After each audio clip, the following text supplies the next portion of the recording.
Welcome back to Shane's Main Shop. Today we're going to do a test and a review of the Bosscomm diagnostic tool. Alright, nicely packaged. That's good. So we got the main unit here. Alright, so set that aside. Then we have, pull this out of the way. We have a user's manual. And then we have the cord to plug it into your vehicle. And the cord to update it or plug it into a computer. To plug it into the computer right there, and you do have looks like an SD card slot as well, and then there's the port to plug it in, the wire in to plug it into your car. The wire is not permanently attached, but one thing I do like about it is when you do attach it, you do have screws here so you can tighten her on so it doesn't come apart. So that's nice, so it doesn't pop off. Make sure you have a good connection. Now we'll take the other end and plug it into our car. And just for your knowledge, this is a model IFIX435. So we got it plugged into the car, and that's what comes up initially. So we're going to go ahead and select diagnosis. You get that, and then you have the OBD2 scanner, settings, update, and about. So we'll go ahead and click OK on diagnostic tool. I'm in a Toyota, so I'm choosing the Asian setting, which will give me the Toyota option. But in each one of those is all kinds of choices. As you can see here, you have all these different vehicle makes, and all the way at the bottom, I believe, is Toyota. So we'll go ahead and select Toyota. And we have an automatic selection of manual, and that's going to search for the vehicle. So we'll just try automatic, see what happens here. Once it's done its scan, it comes up with information for the vehicle here.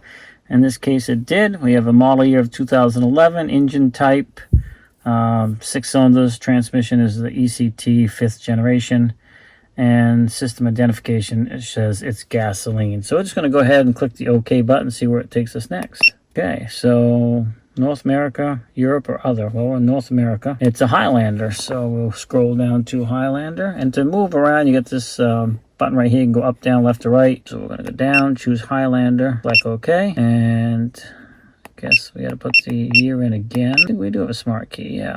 And we can do a quick test. All system search maybe take more time, up to about 2 minutes if you want to interrupt.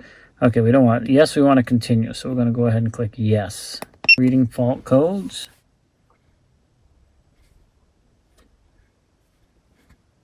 Checking engine information, cruise control information, ABS brakes, tire pressure monitor. Number of tire pressure detectors is 5, that's correct. You have the 4 wheels on it and spare. And EMPS, no faults present there. Air conditioner. So it's going to go through all this and bring everything up. Once it's up, we'll come back and see what we got. Comes up with this at the end after it read all that stuff. And then it kind of gives you an overview of what it found. So we do have a P0014 camshaft positioning B timing is over advanced. So it gives you the trouble code, and then you can select to go down through these, I believe. Or clear. I'm actually going to clear this code. You want to erase all fault codes? Yes. Then we'll see if it comes back up in the future. So it's erased the fault codes, as you can see. And said that successfully. It's checking any other fault codes to be erased. And I guess that was it. It says erase faults code successfully. Fault codes. And you can see if it's a reoccurring issue. If they come back, then definitely something have to look into. Check out system selection. You can check individual components. So we'll do the powertrain and engine ETC. So yeah, I guess you can do the full scan or you can choose them independently. And so we're just checking the ECU in this case. So you have a choice of scanning the entire system or specific systems depending on what may be an issue. There's so much you can do with this thing. Coolant temperature, and you can see right over there, degrees, 27 Celsius. So yeah, you can, there's a lot you can monitor while you're running the vehicle as well. Just do any diagnosis work. You can check engine speed, which right now of course is 0. You can get a live graph if the engine's running. Air intake is 30 degrees. Engine run time right now it's not running. So depending on what you're having for an issue, you can really check a lot of stuff with this tool. Let's just take a look at the cruise control real quick. We won't go through everything. I just want to show you all the stuff that is available. So check in to see if there's any issues with cruise control. Let's just run a scan on it. I almost never use cruise control. So as you can see there's no issues. And again, you could go back through that. Look at like the chassis and see what comes up. You got your ABS brakes, tire pressure monitoring. So like I said, if you do the full scan, it'll do everything for you. If you don't want to do that, if you're dealing with a particular issue, then you can choose what you want to scan. Not finding any codes. You can also customize some of the settings. And you can do it with or without a smart. Okay, let's go back to home screen, which is here. And next we can just do a simple OBD2 scan and see what comes up with that. And in here you can see it has a library of fault code that you can check.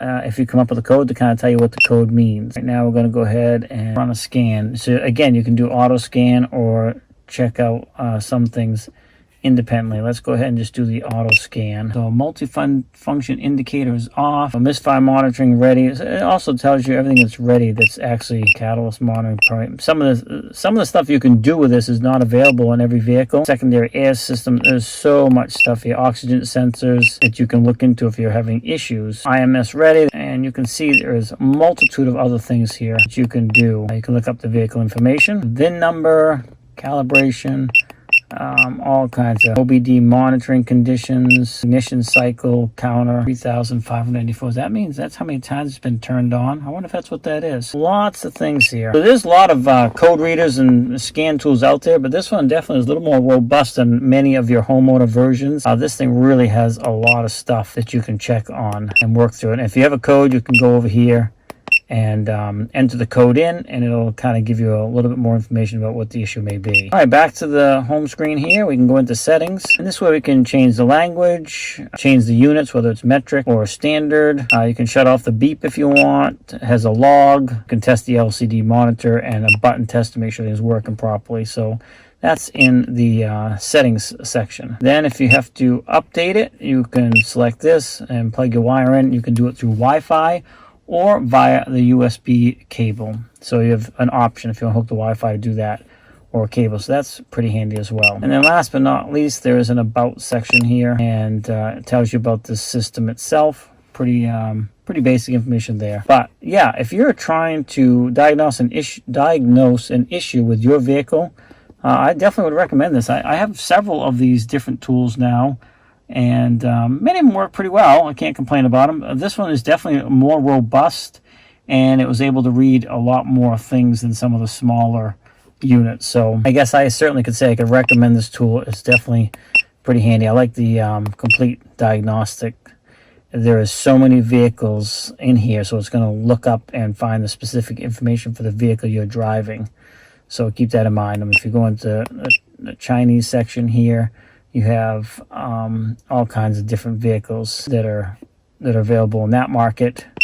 And of course, European, there is multiple vehicles. Oh, Mini. Okay, yeah, because my son has a Mini, so I could use this on his car as well. Porsche, all kinds of Saab, Volvo, Sprinter, Vauxhall, VW. So yeah, depending on what your vehicle, you're going to select the appropriate vehicle section for you, and it's going to give you a better readout. And then of course you have your American-made cars: Ford, Buick, Cadillac, Chevrolet, Chrysler, Dodge, GM, GMC, and the like. So multitude of options for selecting the appropriate vehicle, and lots of different diagnostic and scan systems in this thing. Makes it pretty robust if you're trying to do some diagnostic work on your vehicle. So I definitely recommend it. Now, this company was nice enough to send this out to me to give it a review. I definitely have, there was a couple fault codes on this particular car. So when I start it and run it again a bit, I'll run the scan test on it again sometime, see if those come up and see if it's something I have to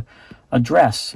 So if you, like to fix a lot of your own stuff, or you're helping out people and you need a diagnostic tool, this may be the one for you. I'll put a link for it down in the description. But yeah, so far I like it. I've used it on a couple vehicles now. I just figured I'd do this video to show you most of the features, because there's a lot more you can really dig into, but it would take us an hour-long video for that. I hope you liked the video. Link will be down in the description if you want to check into this a little bit more. Have a great day, and we'll see you in the next one.